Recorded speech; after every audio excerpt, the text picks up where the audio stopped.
Hi everyone, it's Karen Green here from Melbourne, Australia, and I just wanted to check in. I haven't actually done one of these live videos before, so this is really new for me, but we are now in lockdown number 6 here in Melbourne, and I just thought I would come on live and experiment, I guess, with this, but also share a little bit of my story and how things are happening here in Melbourne, Victoria, Australia.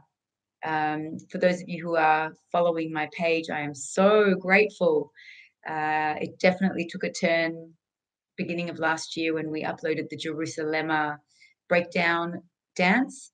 It was an opportunity for me just to break down the steps, primarily, I thought, for my community here, but it did go viral, and I'm so grateful for that because I was so able to reach so many people around the world and help them to learn the steps.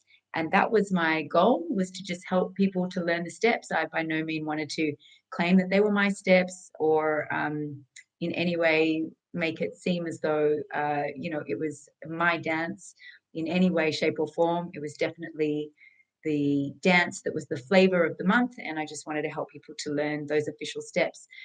So the reason that I'm here now is because I do have an amazing reach through YouTube, and I am so grateful for that. I run a small business here in Melbourne, which I started in 2009, which is a Zumba fitness school, essentially.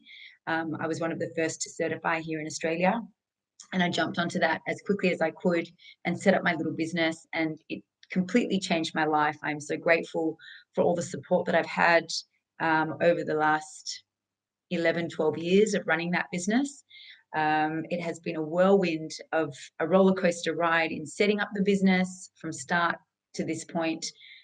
We had our peak probably in around, would have been 2011 would have been the peak, where we had about 22 classes a week on the schedule, I believe it was.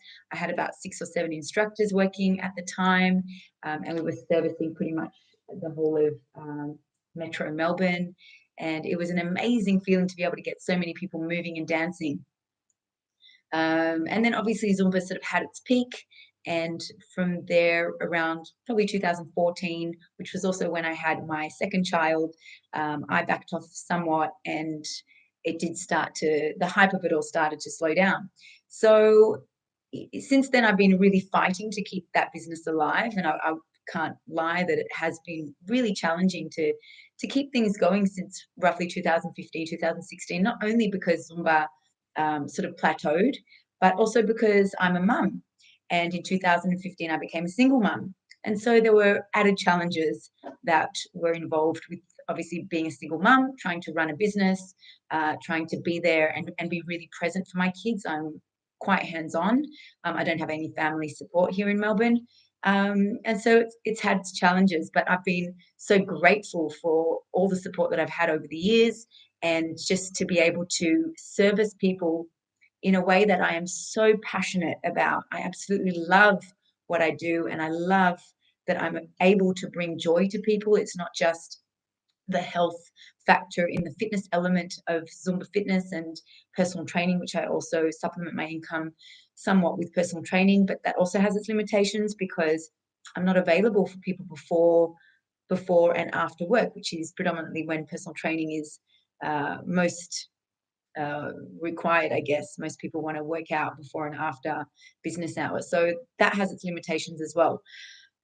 But Zumba fitness is my focus. It's my passion. And at the moment, I have 3 amazing instructors, and I honestly value them so much. I think they are probably top instructors in Melbourne. So I feel like I have an amazing team around me, and I have an amazing network of participants who are also friends who have been there. Some of them have been with me since the very beginning. I've got participants with me who were there from day one.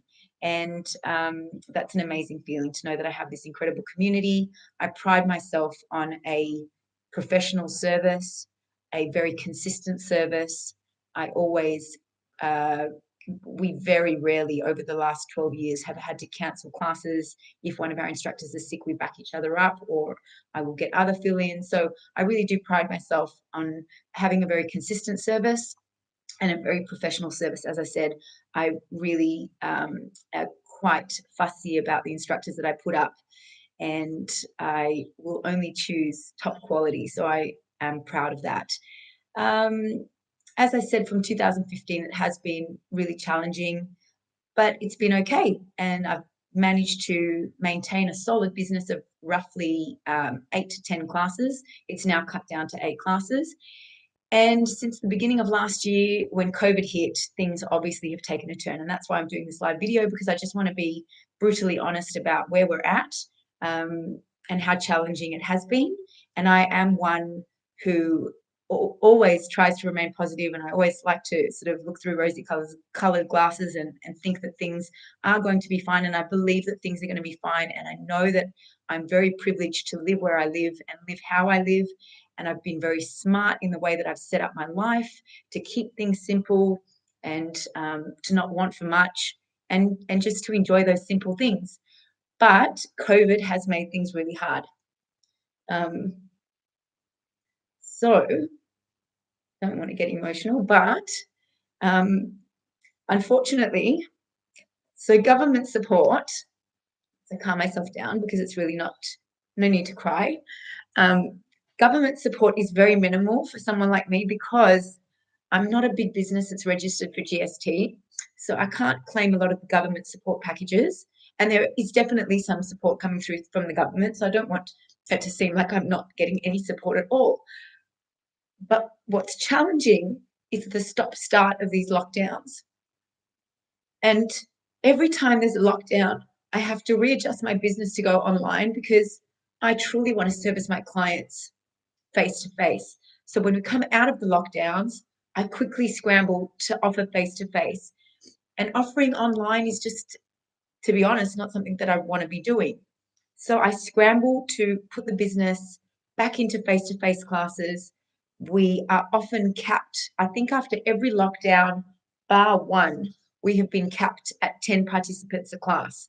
And that's not viable. It's not viable for me to run classes where I think up until about 3 years ago, I was charging $10 a class. Anyway, I'm not going to get into the mathematics here, but $10 a class is pretty cheap.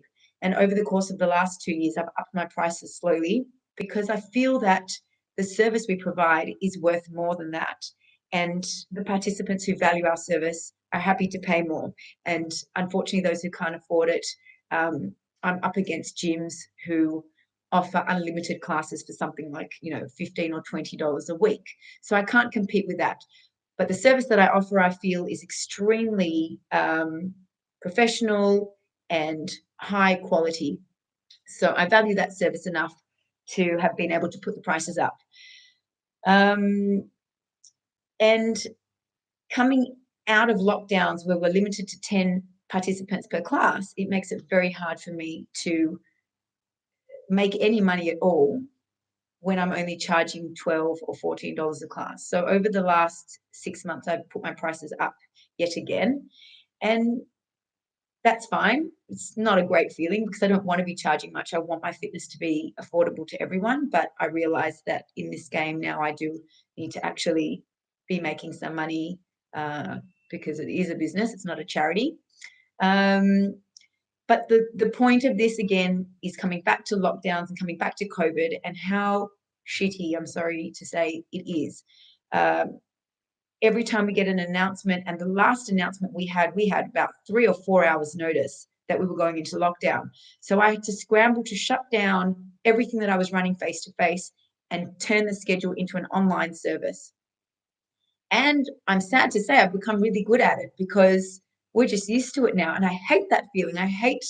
I'm proud of myself for being adaptable, but I hate the feeling that the government says, we're locking you down. And I quickly just accept it as we have to, and I just put everything online. I don't like it. I don't want to do it. I have to do it, but I don't want to do it. I don't want to be running my classes online. I feel such a disconnect from my participants, and I don't want to do it.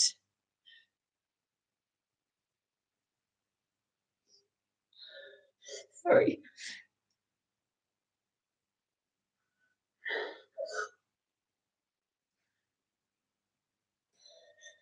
I wanted to be real, but I didn't want to be this real.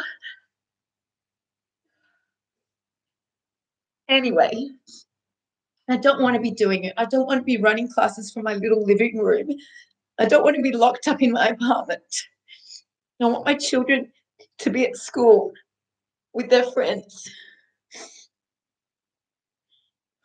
I don't want to do it. I understand why we're doing it, but it's hard. So the fact is, coming back to my business, sorry, coming back to my business and coming back to the reason I'm doing this post is I'm not struggling. I've been very smart to save all my life. I'm an only child. I was brought up by a single mum.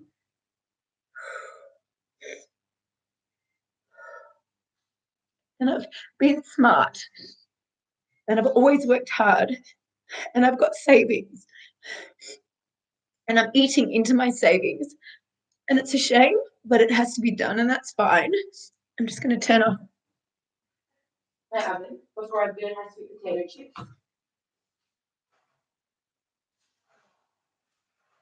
All right, beautiful sweet potato chips. My sweet potato chips. I'll put the recipe on my Instagram. So, expect to get emotional in this, but anyway, thanks for listening, those of you who are still listening. Um, I'm eating to my savings, which is really shit, but it's fine. I've got savings. I'm not struggling. I'm fine. But the support fund that one of my clients put up, initially I was really against it because it was embarrassing. And I thought, uh, I'm not poor and I'm not struggling for money because I have my savings. But on the other hand, my business is not making any money at the moment, and the government is not supporting small businesses like mine. The government does not care about sole traders who are not registered for GST, obviously not earning enough. So we're kind of left behind, and it sucks. It's just a shitty feeling. Um, so when my client decided to put up the My Cause fundraising account, I was really not skeptical. I was embarrassed by it. But she said, put it up, and people who want to contribute will contribute, and those who can and those who really support you will. So it's been amazing that I've had support so far, and every dollar helps because I think what a lot of people don't understand about my business is that there are still running costs, even though I don't own a facility. I sublease from community centres or churches. I still have running costs that include things like insurance, my website, my booking system, um, paying instructors. There's still a lot of costs that people don't realize behind the scenes that keep going, even though our business is not um, running face to face. And yes, I'm quick to scramble and put on online classes, but they are minimal. And I'm still paying my instructors and I'm paying for Zoom membership and all that kind of stuff. I'm still paying my Zumba membership, which is, a high monthly fee to remain a registered instructor. And so there are all these underlying costs. And I'm running Zoom classes, which a lot of people don't really want to pay for. First of all, there's a lot of free content online. There's a lot of people scrambling to run online sessions, and a lot of people are running things for free just to keep people moving. There's a lot of instructors who are not fitness accredited or registered instructors that are running really cheap because it's a hobby for them. And so when you are registered and paying all these fees and you are a professional in the industry, you need to charge for that. And I have my supporters who I'm very grateful for, the participants who do support me. But it's not easy. And so that's my point, is that it's not easy. And I'm trying to keep people motivated. I'm trying to keep my business alive by just even having a presence on social media, offering cheap or affordable classes. But these lockdowns are absolutely killing me. They're killing my momentum and my positivity. I always claim to be, as I said in the beginning of this video, a very positive person. And as a fitness professional, it's my job to motivate people. And after the second or third lockdown, when I was starting to get quite overwhelmed and starting to feel quite anxious about the sudden chopping and changing, the lack of notice that we were given for lockdowns, I'm starting to lose my momentum And in my head, I'm already telling myself that I don't want to be doing this in lockdown number 8, 9, and 10. I don't want to be having to feel like this every time there's a lockdown. Um, but if my job as a motivator is dwindling and I can't really do my job very well and I'm losing my own motivation, how am I supposed to motivate others if I can't do my job? If I'm not being supported by the government who's shutting me down, how can I do my job if I don't have that support? And if I'm losing motivation as a professional and as someone who is extremely motivated and positive, it breaks my heart to think about people who struggle, people who have mental illness, people who suffer from anxiety. If I'm feeling like this and I'm someone who is so strong, I just can't imagine what it's like for people out there. And it just breaks my heart. So, with all of that said, I think that's all I really wanted to say and what I really wanted to cover. Thank you for listening. I put the link up if anybody does want to contribute to support my business. In supporting my business, obviously you're supporting me and my family, and I'm so grateful. And I'm sorry that I got so emotional, but I guess it's real and it's raw. And I am okay. I want those of you who are listening and potentially really worried about me, I am okay. And I have amazing friends. I've got incredible friends around me. Um, and so I'm okay. I'm just emotional talking about it. But I will be okay. And I've got amazing kids who are healthy, and we are healthy, and we are in a great country. And I'm grateful for everything. I really am grateful for everything. And that's it. So I'm not going to harp on anymore. Please leave your comments. I would love to read your comments. Please keep them positive. I know social media can often be a place where people feel very brave behind the screen.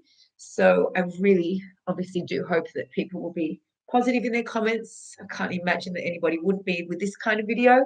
But I have heard and seen people be brutally horrible in other styles of videos. So I guess as a other message, just to say, think about the things that you comment to people and be kind. Be kind to yourself, be kind to the people around you. Stay well, stay safe, and stay active. Thank you so much for listening.